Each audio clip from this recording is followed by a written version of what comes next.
everybody, I'm working on my 1999 Jeep Wrangler TJ. It's a 2.5, so a little 4-cylinder here. I'm going to be replacing the oxygen sensor. This is the one I picked out. I had to order it online. This is the part number 25024942. This is the new oxygen sensor. Careful not to drop it so you don't damage it. And if you ever want to know where the oxygen sensor location is, if you go on your driver's side of your Jeep, just crawl underneath. I suggest using chocks or jack stands for this. Don't use just a jack. Well, for the purpose of this video, I'm just going to show you its location, but not the actual installation. If you look over here, sorry about wiggliness, this is the location of your oxygen sensor right here. And to get this off, you're going to want to use a 22mm wrench. So I had to get it at a different angle, but with a little bit of pressure, it just pops right off. Righty-tighty, lefty-loosey, as they say. I did use a little WD-40 to loosen it up ahead of time, in case it was a little corroded, but it's currently loose. As of right now, I do have the oxygen sensor socket that I'm going to be using, and I'll get it off next. Okay, so here's the oxygen sensor socket that I'm going to be using. It's by Pittsburgh. It's from Harbor Freight, and I think it should do the trick. There are more expensive and cheaper ones out there, but this happened to be the one at my current shop. And the toolkit I'm going to be using is also from Harbor Freight. This is a non-sponsored ad, so I'm not getting any money for this. Here it is by Quinn. I use this a lot for my spark plugs. And now oxygen sensor. It's actually a very nice setup.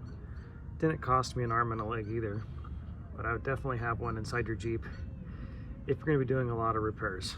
Otherwise, I do have my handy dandy Craftsman toolbox. Nice little setup for all of my needs. I got this one over at Lowe's. Very, very handy if you're going to replace everything on a Jeep, just about anyway. Anyway, thanks for watching, and I'll put some more up. So for the purpose of this particular part of the video, just wanted to show you how it attaches to your wrench, the oxygen sensor. This is my Quinn, Harbor Freight. The action on it, sorry, it's hard to do this with one hand. You're going to want to switch it so that you can spin it off counterclockwise. Currently it's clockwise, so, or counterclockwise, I don't know.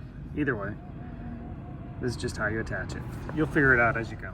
Alright, so crazy enough, I didn't actually have to use the socket. Sorry, this is upside down, making everybody dizzy. Let me fix it here. Mine's actually loose enough it can unscrew by hand.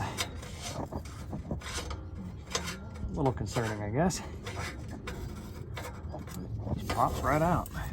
Boom. I'm gonna say that one looks a little older. I'm not sure if that's good or bad condition. Either way, we're gonna be getting a new one in here pretty quickly. So we come from the top, just pulling on the oxygen sensor to pull it up. Get it out. And yeah, doesn't look the greatest. So I have a feeling a nice new one will be helpful. And we're gonna unplug that and do it in reverse order and put it all back. Okay, so after all that, I ended up just using the 22mm and not using this thing. So in my case, I didn't have to use it. But let me show you the finished product. Crawl underneath here again. And that is my upstream O2 sensor, all nicely installed. Now, as far as the torque specs, some places said 12 foot-pounds. Others said just hand tighten it, then turn it in half, and do it you find in your own manual. I'm not a mechanic, so consult the professionals. But hopefully this works. We're going to find out here in just a moment. All right, here goes nothing. Part of the music.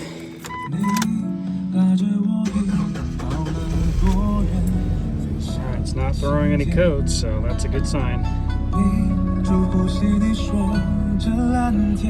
And everybody, thanks for looking. Take care.